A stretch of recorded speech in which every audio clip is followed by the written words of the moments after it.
Alright guys, so we are here on slump test of fresh concrete. So we will check properly what he is doing, and we will also see to it that what he is doing is right, as per the standard. Alright, so just watch carefully, right? Let's play the video, right? So it's picking the concrete. Okay, let's just stop. All right, so make sure guys that before he picked the concrete and put it and put into the slump cone, make sure that this fresh concrete over here on the wheelbarrow is mixed, right? Properly mixed, right? If you see something like segregated area, tell the technician that mix the concrete properly, right? Before picking up the fresh concrete and putting it into the slump cone. And you have to make sure also that this slump table here is clean and weighted, right? So like this one here. Okay, all right, so let's play again.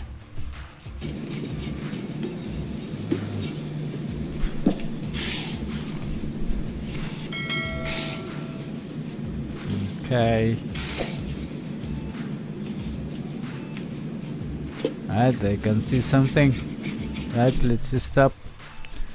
Alright, I think also he was wrong.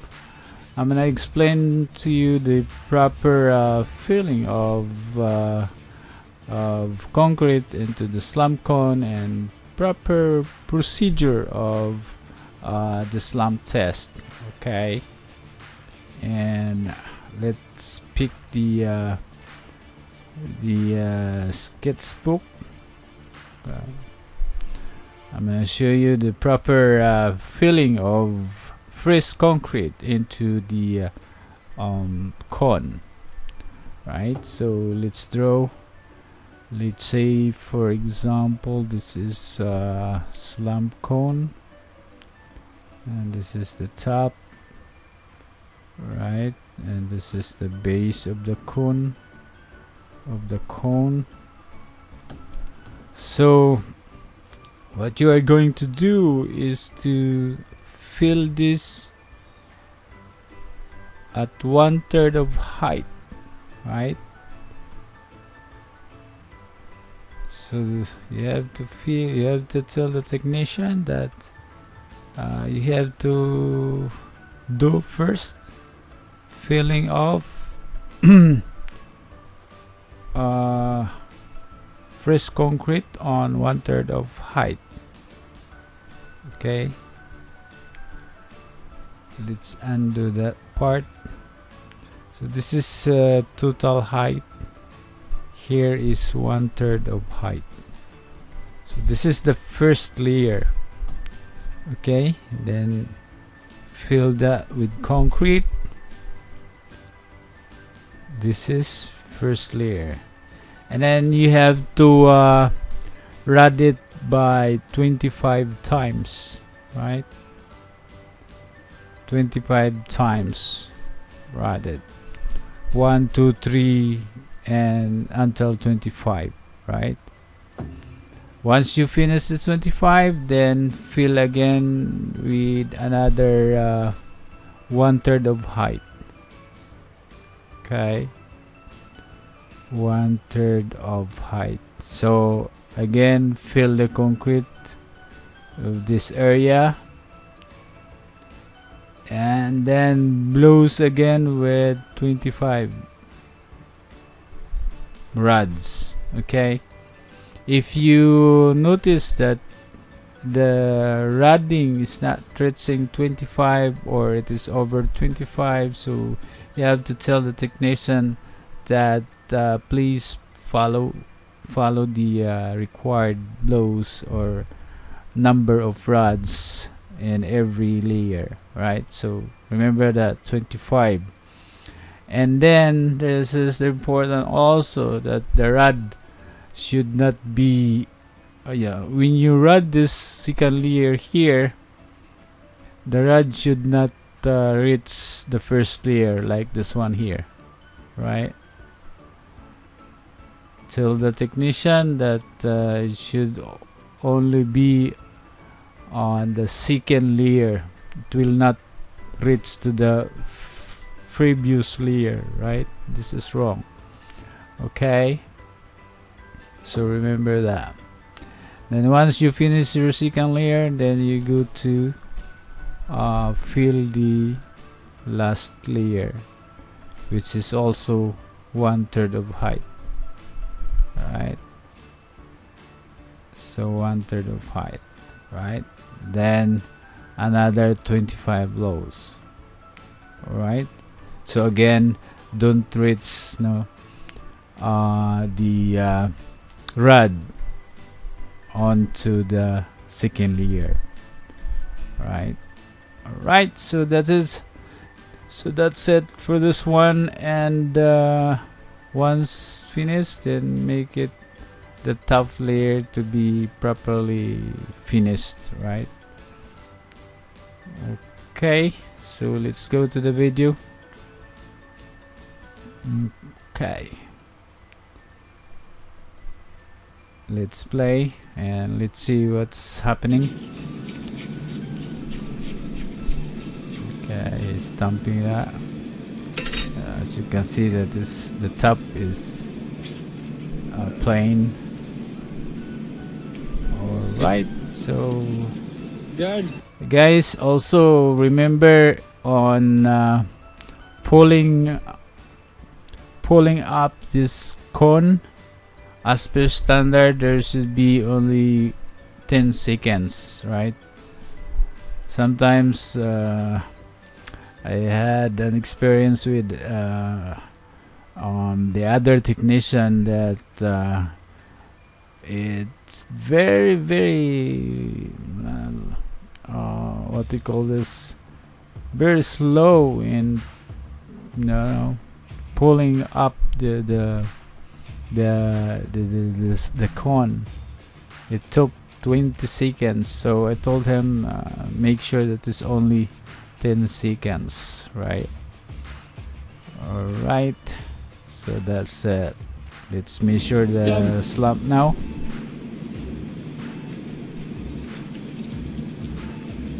Okay, that's correct. Oh, so what's the slump?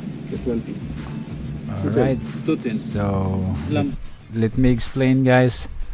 The measure of the slump, it should be from the topmost of the slump concrete and to the bottom of the bar. So this is the height or the slump. Okay, you will never measure from here, from there, from here. No, it should be from top of the concrete, the topmost of the first concrete, and the bottom of the bar. That is the slump or height of the slump. Okay. 210. The bottom of the bar. 210. 210. Slump. So right, 210. Then write that down in your concrete pour card. Yeah. So first track it, Right. put it. That was concrete pour card. Then take the sample 8 cubes. Right. Why 8 cubes? Because the first 2 would be this on the 7 days test, and then the second 2 would be on the 28 days test, and the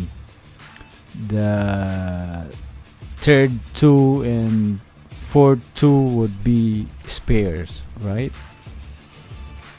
That's it. Right, so let's play again. Yeah. After that, I will tell you. Yeah. Okay? Yeah, consultants with Then me. number. Yeah, he was paper watching. number 6. Right, he said, okay, send Assistant. concrete to the assistant. pump. Alright, so that's it to it, guys. Thank you for watching. Alright, so let's check another area of pouring. Alright.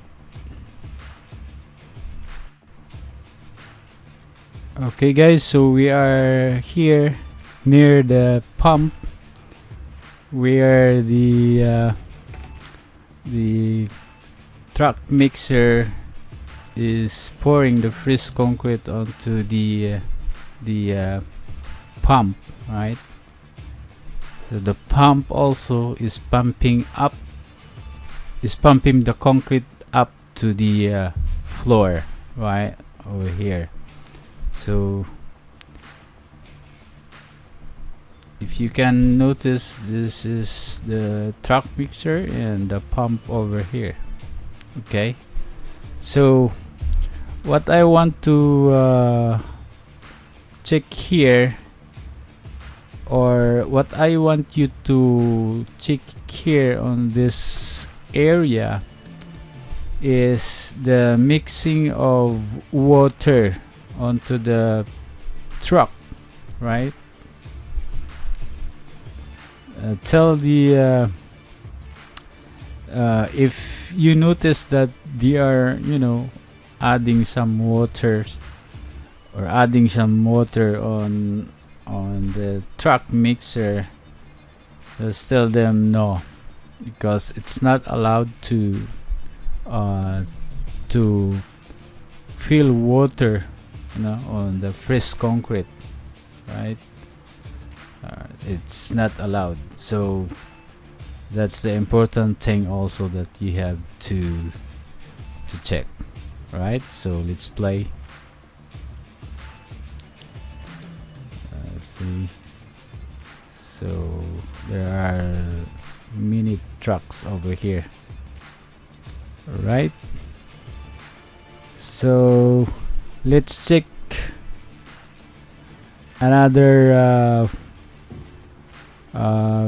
pouring activity.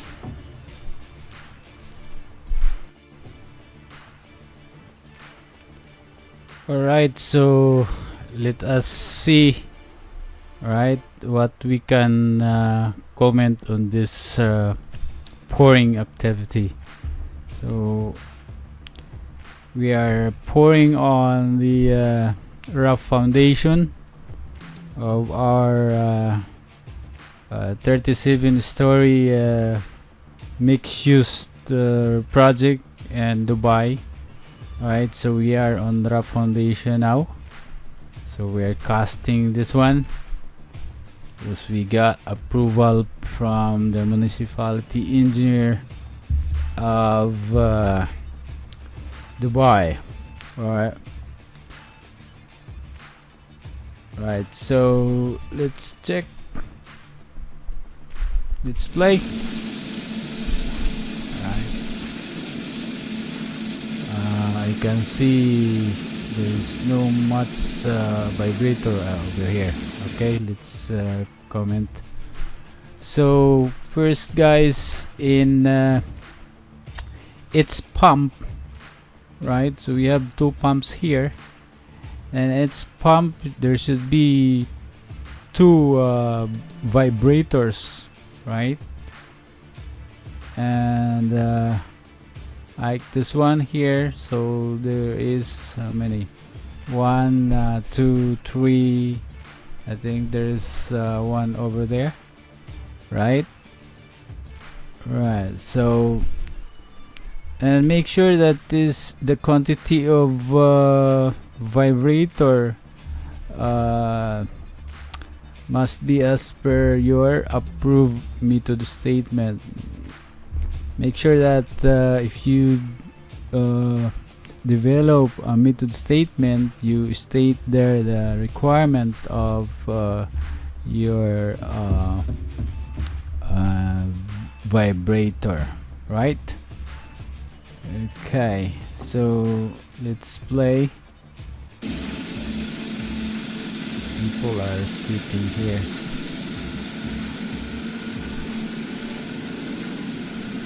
Okay, just continue.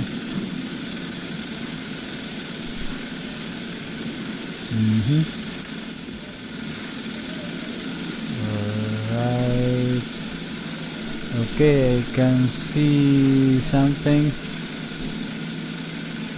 Okay, so let's comment. Hey guys, I can see that this guy over here handling the vibrator, but he's not transferring into the other area, right? The correct vibrating of concrete, you should not stuck on one area, otherwise your concrete will be segregated, right? The solids of or the solids or right, the solids from the concrete most probably will come down to to the bottom, and the liquid will be will come up. So there would be segregation if you will stuck your vibrator in one place. So make sure that the vibrating process will follow proper vibration of concrete.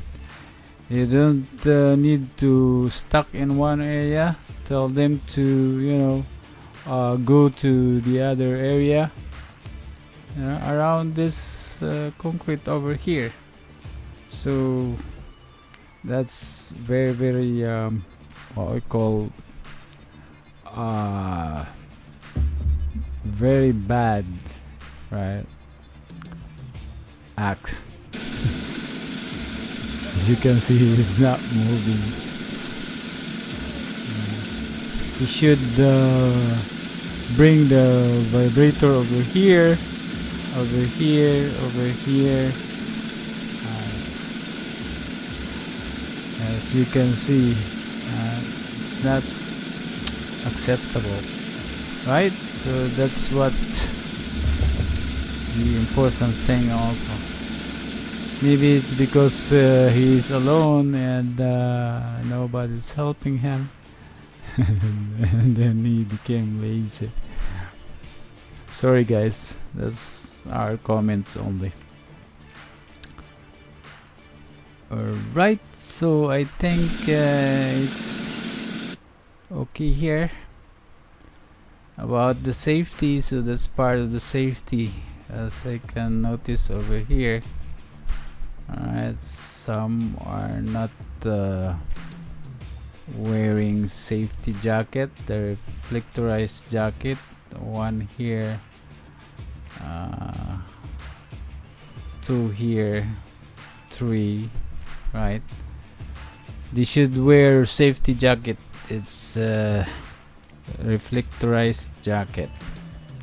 Alright, that's it to it guys.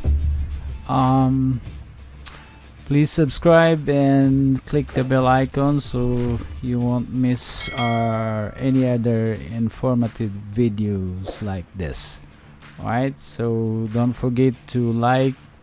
It will help the ranking of our videos, and share as well. Share with your friends. Right, so thank you.